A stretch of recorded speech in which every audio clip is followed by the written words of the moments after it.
Hello everybody and welcome back to my channel.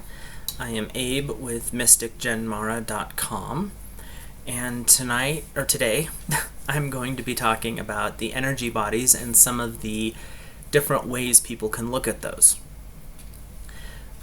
If you are liking what I'm doing on this page, go ahead and drop a subscribe real quick, and if you like the video, I'd really appreciate it if you would like. And as we go along through the video, if you have thoughts or ideas, comments or suggestions, I am open to all of those, and I do read all my comments when they show up. My only request is be respectful, even if it's not something that you like. I do appreciate that. So, on that note, the energy field around the body that we call the aura is actually broken down into multiple layers. Each layer has a different purpose and function within the human body. And the layers are called by different names depending on the practitioner, the book that you're reading, or the teacher you're working with. And so for this discussion, we're going to reference each of these layers as an energy body or an energy field, because I use the term body and field kind of interchangeably. It all depends on exactly how you learned and who you learned from. I've worked with both terms, and for me, that tends to be how I work. And everything on the planet has an aura or an energy body of some form. Trees, plants, your pets, rocks, crystals, and really rocks and crystals are the easiest ones to start practicing with on a daily basis, because chasing down your cat is going to be a little more difficult to have them sit there and, try to find that bond. But cats are very in tune, so it might actually work if you have a calm cat. But you can just take a crystal or a stone. Crystals are a little bit better because they're higher vibration. And it's not always the ability to see the aura when you're working with other plants and animals and creatures. It's feeling it at that point. So when you hold a crystal into your palm, you can ask a simple question like, Dear Divine Source, please allow me to feel this energy from this crystal and tap into it. And usually when you start to meditate after that, you will start to feel vibration from the crystal. Sometimes it's heat, sometimes it's cool, or sometimes it's literally you feel something vibrating in your hand. And there's been times when I've done that where I actually get like energetic downloads. I have breakthroughs in situations that I've been working on, all because I'm quieting myself, but I'm also reaching out with my energy field to tap into this crystal energy field. And some people will be able to get to a point where they can see clairvoyantly through their third eye the aura around a body. Some people see the colors, some people sense energy patterns like with their hands, and as you grow with practicing, you're going to notice which one is your stronger point. Like for me personally, I do better doing healing work, energy work with my hands, but I can still read and do sessions with people at a distance using clairvoyancy, so I can see the energy fields around their body. And it does work. The energy work process is the same. It's what you're more comfortable with.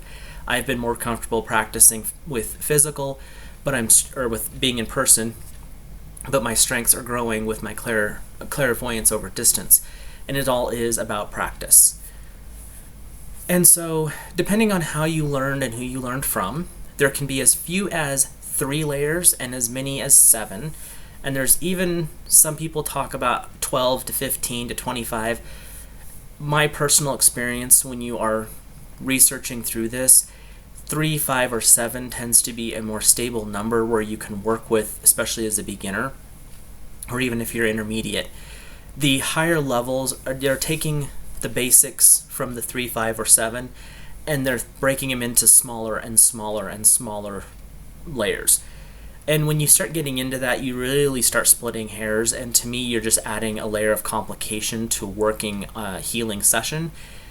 3, 5, or 7 is an easy number to work with. It's an easy number to balance, and you don't forget what layer you're on if you're working clairvoyantly, because when you're in that space, you are definitely less focused on the logical counting of layers versus when you are in your physical form strictly working. You can pay more attention to those details, but when you start getting out there into that higher numbers, to me personally, you're adding layers that aren't probably there in the way that you're seeing them. They might be, but not in any of the experiences that I've had and the people that I've worked with personally. They don't have the experience past 7. So that's side note.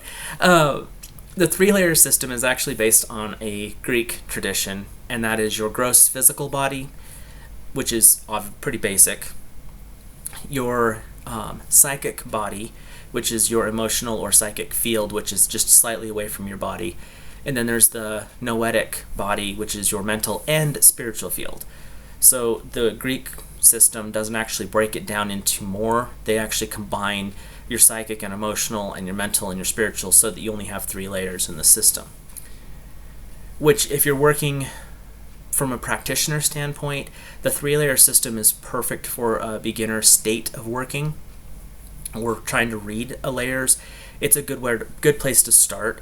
The 5-layer is also a decent way to start. When you start getting into the higher sessions of 7, it's probably better to be in a course of somewhere so that a teacher can help guide you through those layers, just as a kind of a way of working through it, because you start getting into the higher numbers, and it just becomes overwhelming to try to sort it all out. So it is a little bit easier if you have a teacher for that layer.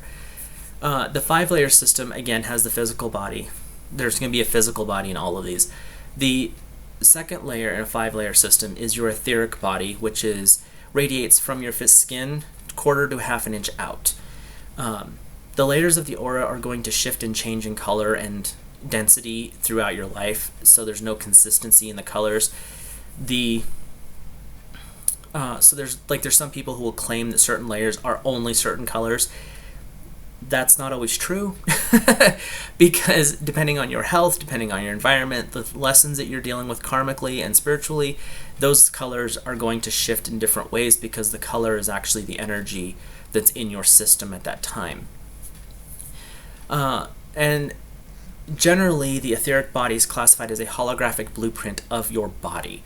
So what that means is, even if people have lost limbs due to accidents and being in the military and things like that, and they've reported what they call phantom limbs, and it's where a spouse or a friend or a partner will touch them on the shoulder or their arm when their arm has been removed, but they can still feel it in the right location, not a vibration into their body, but they feel it there.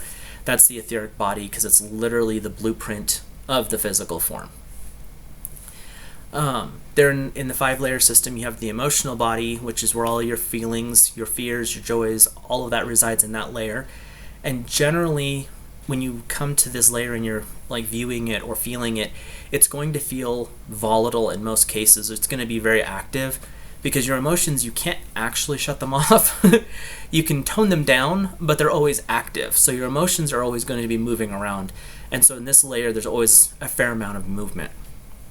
Their mental layer is where all of our ideas come in. It's also for the home for all of our birth and genetic imprints. The lessons that we've learned in past lives are going to be imprinted on this level. And anything that you learn in the life you're in now are going to imprint into the mental state. It builds the patterns that affect everything else. Then you go into the spiritual body, which is your outer layer on the 5-layer system. And it is your higher awareness. It's how you perceive the spiritual realm. It's the path to our past. It's the path to our past lives, and it connects us to all things spiritual. So when you are praying, it's your spiritual body that is fully active at that point, or meditating. The 7-layer system is actually really closely aligned to the chakra system. So as we go through this, I'll actually reference the chakra as well as the energy body. And the descriptions, if the name is the same, it's the same as the 5-layer. So the physical, again, is the physical body, and that's tied to your root chakra. The etheric, which is your sacral chakra, is, again, your etherical body. It's only 1/4 to 1/2 inch out. It's the energy blueprint for the physical form. The astral body, now I'm sure most people have heard of astral projection. This is the body that you send away. It connects back in with a silver cord. Most places call it silver. Some people call it gold, but usually silver. So when you send out your astral body in dreams, there's a silver cord that connects you through generally your solar plexus chakra, which is where this energy body is aligned with.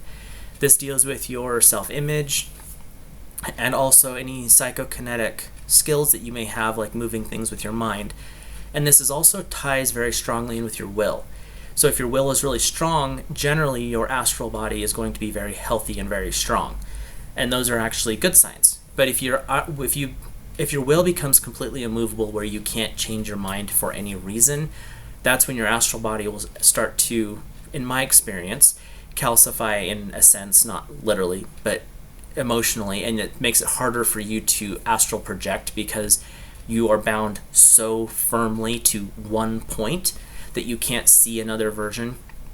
It makes it harder for you to travel outside of your with your astral body. Your fourth layer in this system is your emotional layer again, and that's tied to your heart chakra, and this is where your feelings, your fears, your happy, your sad, all of that is in that layer. And like I said, there's a lot of movement that goes on there. The mental layer is tied to your throat chakra, and it's all the same things, where this is where your imprints of all of your past lives, your knowledge that you've learned are here. But with the 7-layer system, this is also where you can communicate and transfer ideas. So this layer is where your teachers are going to have a very strong, healthy mental layer, because they're able to communicate for teaching physical things primarily. It's also how you can speak and manifest things into reality, is you start to work it into this mental energy field, and that helps it manifest more fully into the physical. Then we go into the psychic layer, which is like your third eye chakra alignment. And in this layer is where we receive intuitive insights. It's your clairvoyant space, where you can see with your third eye. And it's also where you notice those other visual clues, like the movements along this corner of your eyes when you're meditating or when you're praying. And it's where the really strong intuitive insights, those bursts of information that pop into our heads, like, oh, I didn't even think about it that way. This is where that all starts to tap in, because it's our connection to the basically consciousness of the planet. Then we tap into the 7th layer, and this is your divine layer. It's tied to your crown chakra. It's similar to the spiritual body of the 5-layer system, but it adds a connection to the divine. It's where you really do come into full spiritual understanding, and it's also how you experience divine, the agape style love is in this 7th layer. You'll feel it in your physical form, but you experience it in that layer. Everything translates into the physical. And it also is how you access your higher levels of consciousness, and from the 7th layer of the energy field is how you access your out-of-body chakra system, which is your fifth dimensional chakra system. So there's a lot of different ways, there's different variations. These are those systems that I personally have worked with over the years, and the ones that I understand the best. There's some where they just add different layers, and honestly have not been a big fan of a lot of that stuff, but that's just me. There is also a belief that each layer in our current time frame, which is our 3rd dimensional era, has a matching layer in the 5th dimensional, which is how we access these higher frequencies through meditation, through prayer, through earthing, where you're walking outside barefoot, letting your feet be in moving water, things like that. So as we progress in a spiritual sense, we actually are going to shift into these higher frequencies of this 5th dimensional understanding. And there's a little bit of misconception. The 5th dimension is not a physical shift in world. It's actually a spiritual shift towards enlightenment. There's multitude of dimensions, there's multitude of densities. If you follow the law of one, they talk specifically about density, but from my understanding is that each density has multiple dimensions. So right now we're in a shift from the 3rd into the 5th dimension, but we're still in the 3rd density, although from what I understand of the law of one, we're shifting out of the 3rd into the 4th density. and then we'll reset our dimensions back to 1 and start working our way back through again.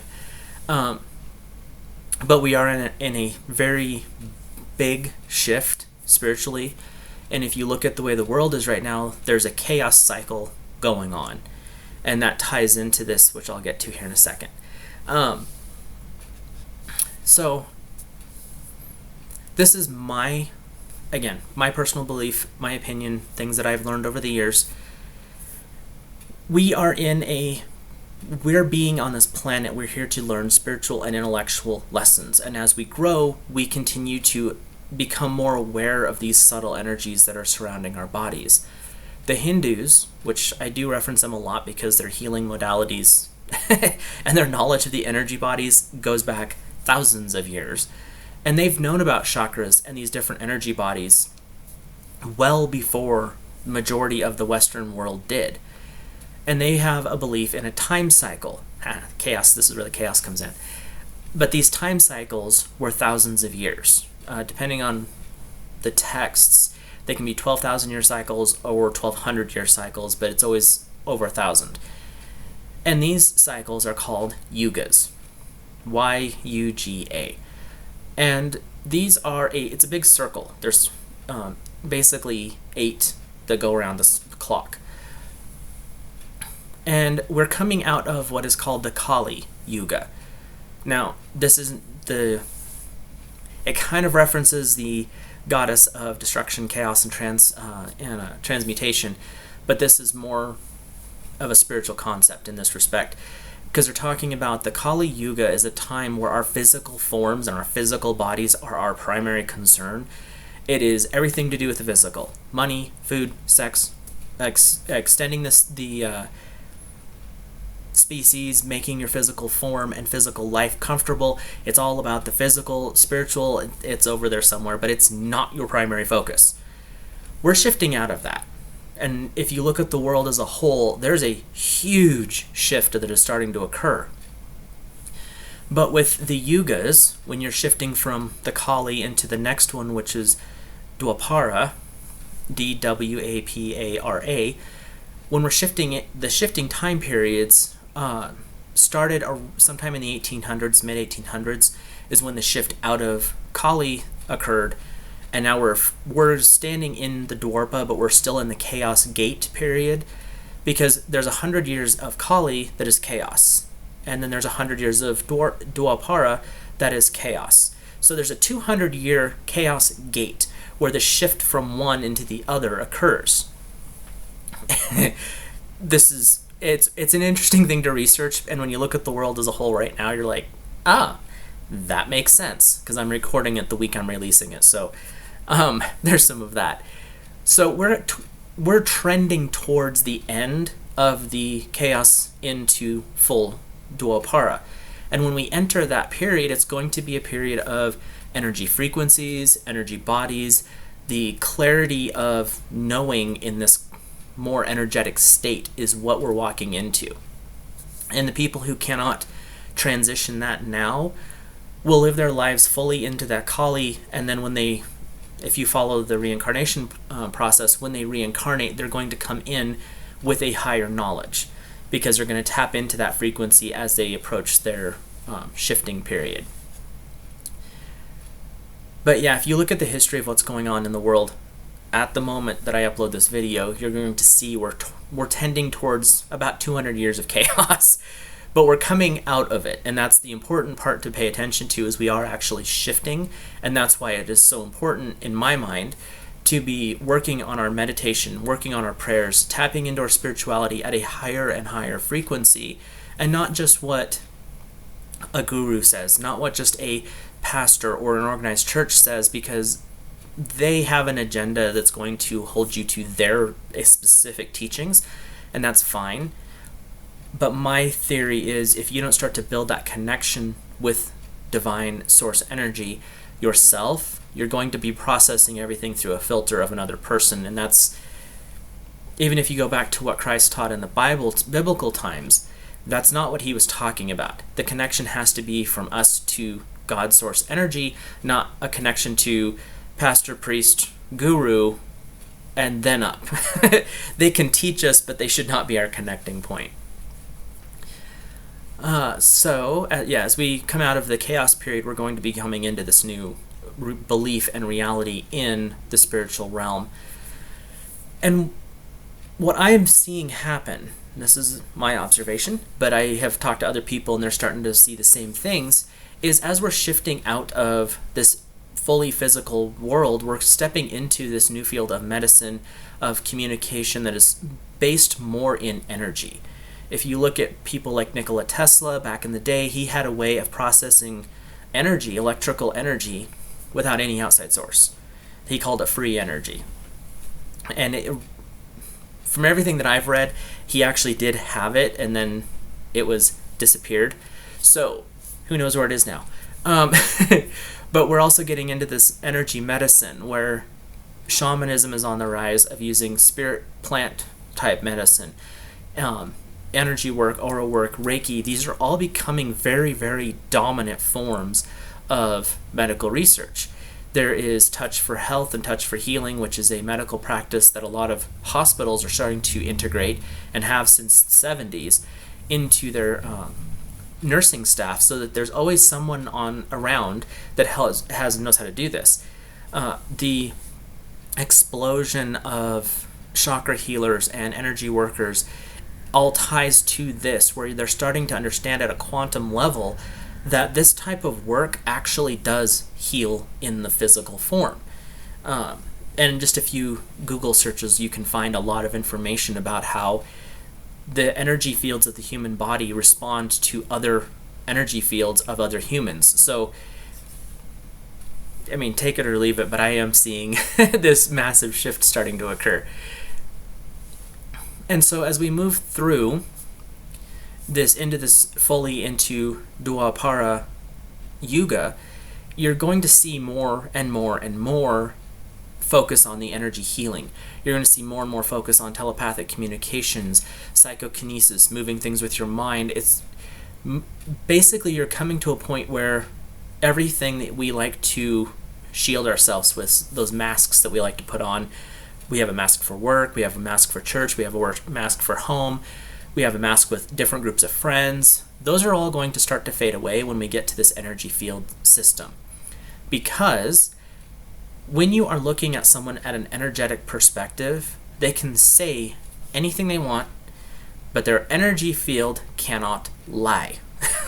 There's no falsity there. So, when you're working on someone like as a Reiki practitioner or an energy healer of some form, the client will say, "Oh, I have nothing wrong with me."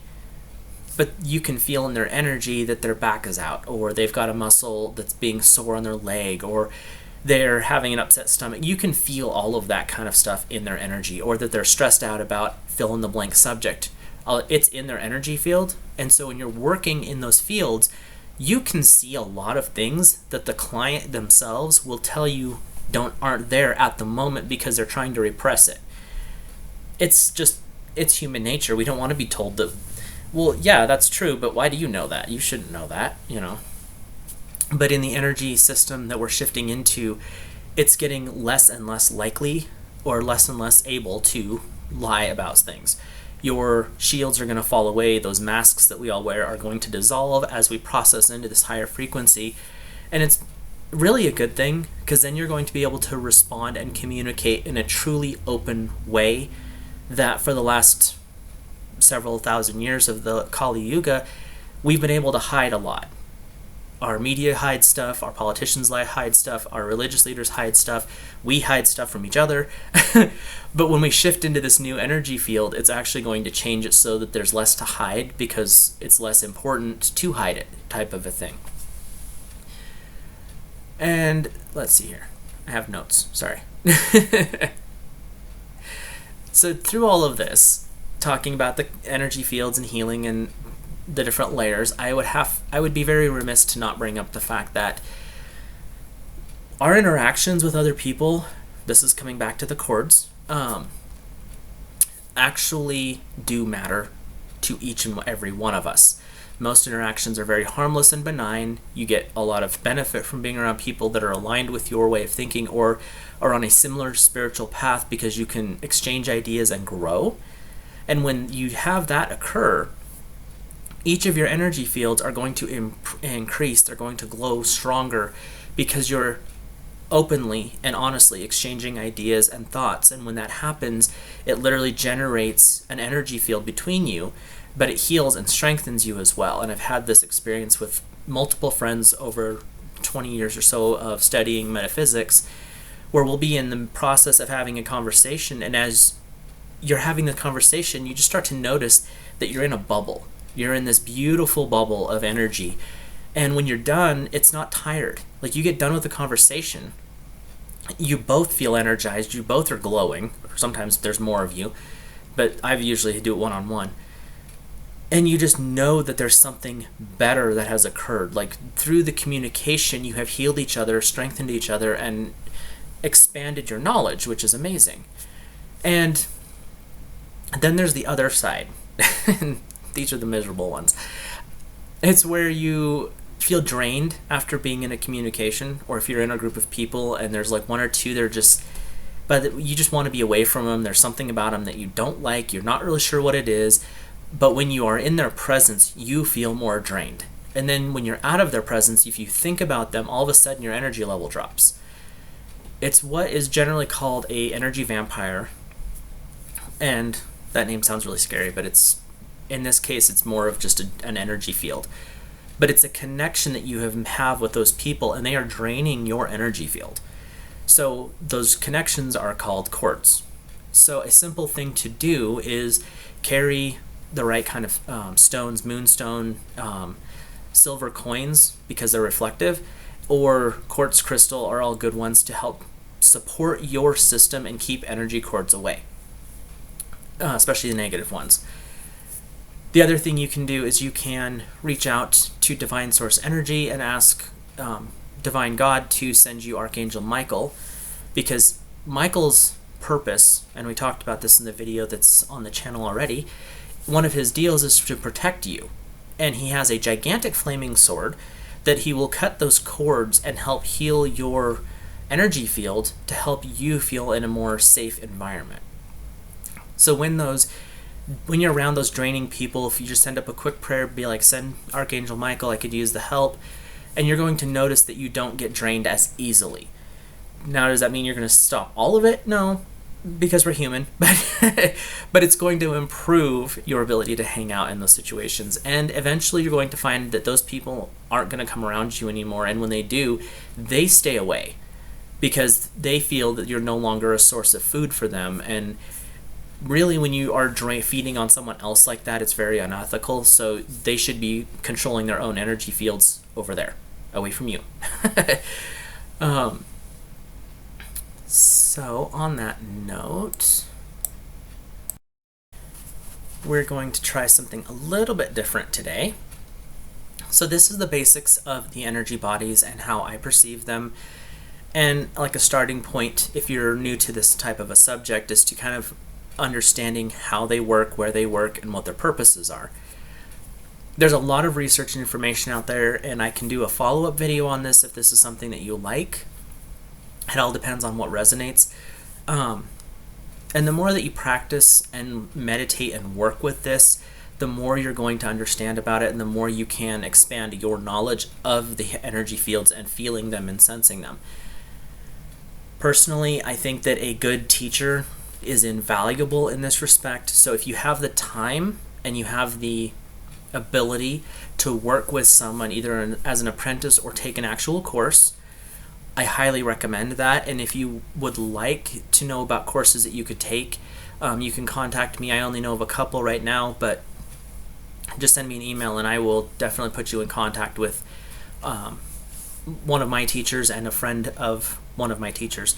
They're really good with working with the energy bodies. Like I said, this is an intro, so it's just a matter of how far do you want to take your practice, because I can do a lot through videos, but they've got actual coursework that they've planned out, and I do have some that I would like to bring forward in the future. I just don't have it finalized yet, so there's that.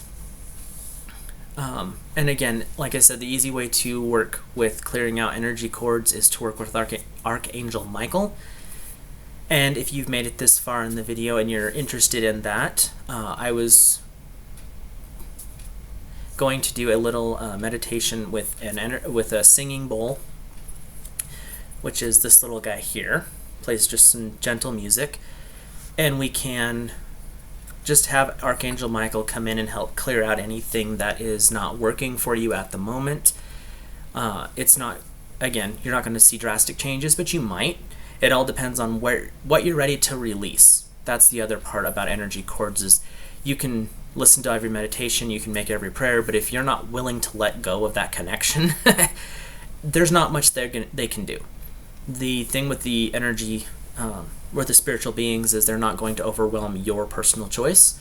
So there's always a component of you have to be ready to let it go for it to be released. So on that note, if you want to settle in and just sit back and take a deep breath, put your hands palms down or palms up on your thighs, and take a deep breath in, allowing your lungs to fill with bright healing energy, and exhale, feeling that energy slowly leave your body, anything negative. Take another nice deep breath in, breathing in beautiful healing light, and exhale, relaxing your muscles, letting the tension fade away. Take another nice deep breath in, breathing in that beautiful healing light, and exhale, settling into peaceful relaxation.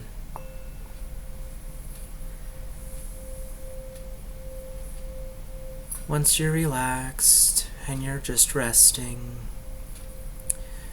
we're going to invite Archangel Michael to come speak with us, to work with our energy,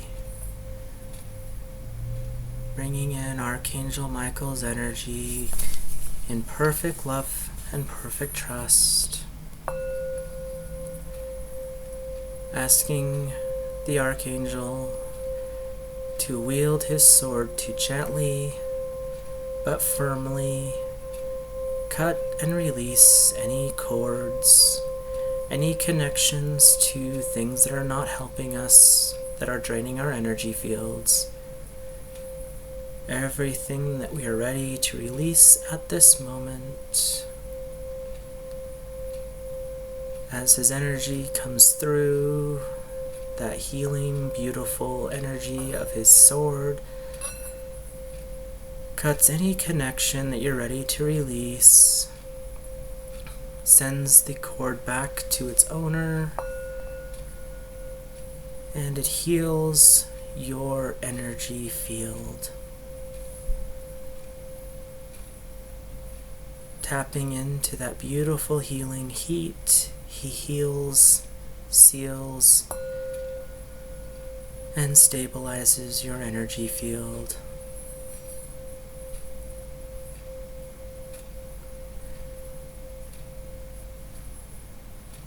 Taking a deep breath in, feeling that healing warmth, bringing your attention back to your body. Breathe in and breathe out, bringing your awareness back into the present moment, freeing yourself from those cords, letting them go with peace, love, and light. Take another nice deep breath in, thanking Archangel Michael, and exhale. And you can remain in this quiet space, allowing that healing energy to flow. Or you can continue to wake up and come back to the present.